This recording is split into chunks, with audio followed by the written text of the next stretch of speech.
quick video on IUIC teaching adultery. Wow, this is madness. You messing with a sister and you don't plan to marry her, stop sleeping with her, bro. Back up. Say, look, let me get myself right with God. You get yourself right with God, and if it's the Lord's will, we'll come back together again. Right. Don't fornicate. The Bible says no fornicators enter the kingdom.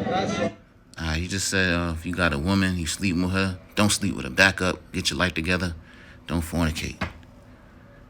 Let's see why that's not scriptural, man. That's the Roman Catholic doctrine. The Bible tells you in Deuteronomy chapter 22, verse 28, if a man, which is the synonymous word for a husband, if a man find a damsel that is a virgin, Hebrew word for that is Bethula, a young woman of marriageable age, which is not betrothed, meaning she's not promised to somebody, she's not married to somebody, she don't have a man, and lay hold on her, meaning he cuff her up, wife her up, and lie with her, and they be found. So he had sex with her, and everybody knows about that. Then the man that lay with her shall give unto the damsel's father 50 shekels of silver. Why? Because it was a man's job to find a right husband, a righteous husband for his daughter.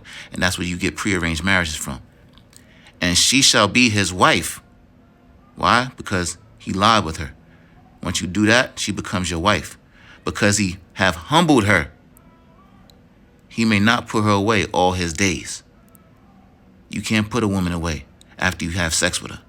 You can't say, you know what, man, I don't got my life together. You have sex with a woman, you say, you know what, I can't really deal with you right now because, my life ain't together. You can't be a woman and say, you know what, my life ain't together. I know we had sex and all, but I don't think my life is together. I'm going to go find another man. That's whoredom. That's adultery. Stop doing that. That's wickedness. They should know better. This is Matthew. Christ said the same thing, Matthew 19:9. And I say unto you, whosoever shall put away his wife, the word wife there is woman. Woman and wife is synonymous. Except to be for fornication, which is, we're going to find out what fornication is, and shall marry another, committeth adultery. And whoso marrieth her, which is put away, doth commit adultery. You can't put away your woman. That's adultery. Paul, who was taught by Christ, said the same thing. Let the husband render unto his wife due benevolence, and likewise also the wife unto the husband. So if your husband wants sex, give it to him. If your wife wants sex, give it to her. The wife have no power over her own body, but the husband. And likewise also the husband have not power over his own body, but the wife. I mean, you can't use sex to be spiteful against each other. It says, defraud ye not one another. So Paul saying you a fraud, except to be with consent for a time, that ye may give yourselves to fasting and prayer, and come together again, that Satan tempt you not for your incontinency, which is your lust. You have a sexual desire that's natural.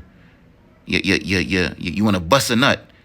That's what your wife is for. You want to bust a nut. You want to have an orgasm. That's what your husband is for. Don't let Satan tempt you. Now you're dealing with somebody else. That's adultery. Shalom.